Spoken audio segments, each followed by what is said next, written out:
வணக்கம். இன்று சிவனுக்குரிய பஞ்சபூத தலங்களுள் ஒன்றான வாயுத்தலமாக விளங்கும் திருக்காலத்தியில் உரையும் திருக்காலத்தீஸ்வரர் பெருமையை பற்றியும் அங்கு வசிட்ட முனிவர் எங்கனம் ஈஸ்வரனின் அருளை பெற்றார் என்பதையும் பார்க்கலாம். திருக்காலத்தி என்னும் திவ்ய கஷேத்திரம் சிவனுக்குரிய பஞ்சபூத தலங்களுள் ஒன்றான வாயுத்தலமாக போற்றப்பட்டு வருகிறது.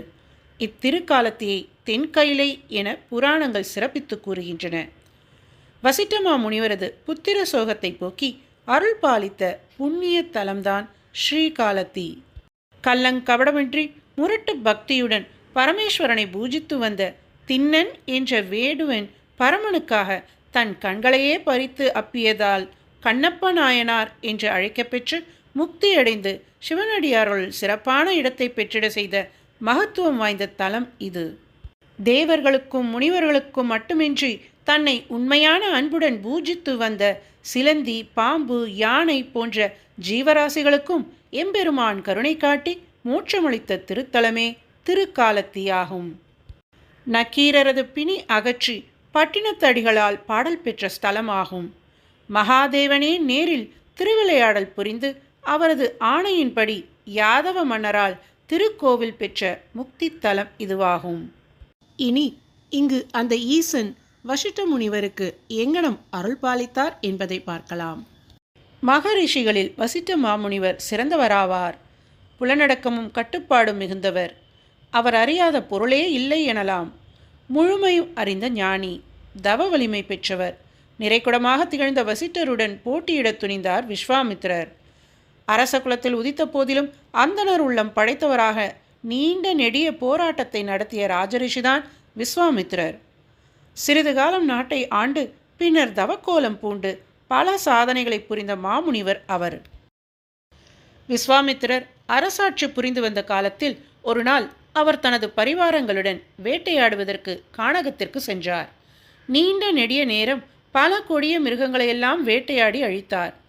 பின்னர் சற்று இளைப்பாறுவதற்காக அருகில் தென்பட்ட ஆசிரமத்திற்கு சென்றார். அங்குதான் வசிட்டர் தன் மனைவி மக்களுடன் வசித்து வந்தார். வசிட்டர் விஸ்வாமித்திரரை கண்டதும் அன்புடன் வரவேற்று உபசரித்தார். வசிட்டரிடம் ஒரு வேள்வி பசு இருந்தது. அது கேட்டதை கேட்ட மாத்திரத்திலேயே கொடுக்கின்ற ஆற்றல் மிக்கதாகும். எனவே அதன் உதவியுடன் வசிட்டர் விஸ்வாமித்திரருக்கு விருந்தளித்து உபசரித்திட எண்ணினார். நொடிப்பொழுதில் அறுசுவை விருந்து தயாரானது. விஸ்வாமித்திரரும் அவரது படை பரிவாரங்களும் மிகுந்த மகிழ்ச்சியுடன் விருந்துண்டார்கள். அந்த வேள்வி பசுவினை கண்டதும் விஸ்வாமித்திரர் மனதில் ஒரு எண்ணம் எழுந்தது.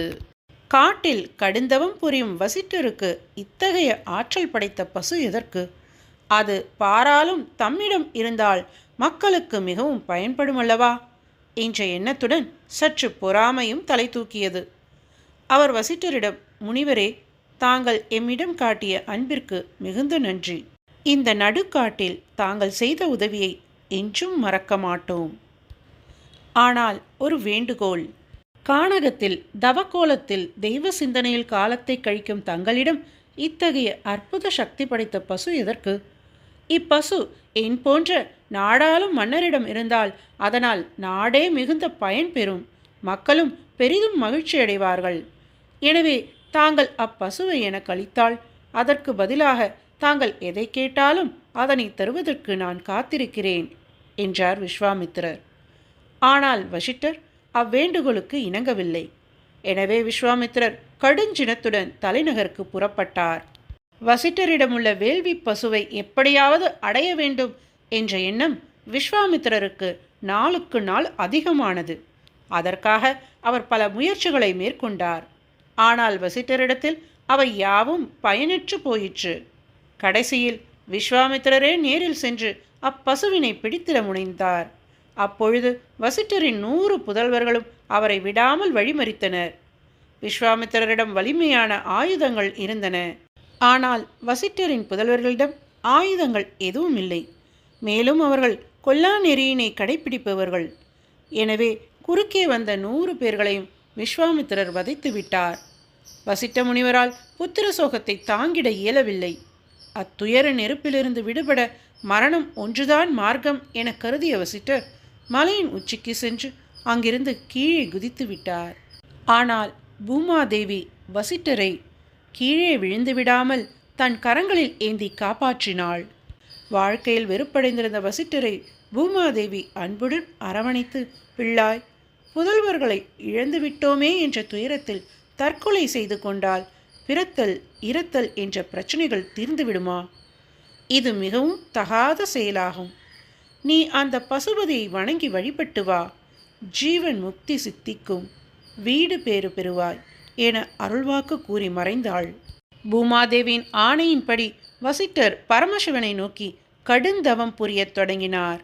கட்டுப்பாட்டுடன் மூச்சை அடக்கி முக்கண்ணனை நினைந்து தியானம் செய்தார். அவர் மீது யானைகள் உரசினாலும் சலனமில்லை. குருவி, கிளி போன்ற பறவைகள் அவர் மீது அமர்ந்து சப்தமிட்டாலும் அவருக்கு கேட்கவில்லை. மான் போன்ற மிருகங்கள் அவர் மீது மோதினாலும் தெரியவில்லை. இவ்வாறு வசிட்டர் உடலையே மறந்து மிக கடுமையாக தவம் புரிந்தார். அத்தகைய கடுந்தவத்தை கண்டு மகிழ்ந்த சிவபெருமான் கைலாயத்திலிருந்து மேற்கு நோக்கி எழுந்தருளி வசிட்டர் முன் காட்சியளித்தார். வசிட்டரை நோக்கி, வசிட்டரே, உனது ஒருமனதான பக்தியைக் கண்டு பெரிதும் மனம் மகிழ்ந்தேன். உனக்கு என்ன வரம் வேண்டும் கேள் என்றார். வசிட்டர் சிவபெருமானை இரு கரம் கூப்பி தொழுது, பரமணி, என் மனதில் இன்னும் துயரம் ஓயவில்லை. எனது சோகத்தை போக்கி பிரம்ம வித்யோபதேசம் செய்து இனி இங்கேயே தங்கியிருந்து நான் செய்யும் பூஜைகளையும் பணிவிடைகளையும் ஏற்று அருள் பாலித்திட வேண்டும் என பிரார்த்தித்தார். வசிட்டரின் வேண்டுகோளை ஏற்ற பரமசிவன் அவருக்கு ஆதியும் அந்தமும் இல்லா பிரம்ம வித்தையை போதித்து அங்கேயே லிங்க வடிவில் எழுந்தருளினார். பரமசிவன் இல்லாத கையிலே ஒளி எழுந்தது. உமையவளும் தன் கணவனை தேடி புறப்பட்டாள். கையிலையில் இருந்த பூதகணங்களும் தாய் தந்தையை இழந்த பிள்ளைகளைப் போல தவித்து மேற்கு நோக்கி புறப்பட்டார்கள். வசிட்டமா முனிவரது ஆசிரமத்தில் லிங்க வடிவில் உள்ள சிவனைக் கண்டு தொழுது அம்மையப்பனுக்கு பணிவிடைகள் செய்யலாயினர். உலக மாதாவாகிய உமையவள் தன்னை வணங்கும் பக்தர்களுக்கு ஞானமெனும் மகரந்தத்தை வாரி வழங்குவதால் ஞான பூங்கோதை என புகழப்பட்டார். பார்வதியும் பரமசிவனும் எழுந்தருளியுள்ள அப்பகுதியே தென் கைலை என புகழ் பெற்றது. வசிட்டமா முனிவரும் நீண்ட நெடுங்காலம் ஆதி தம்பதியரை வணங்கி பேறு பெற்றார்.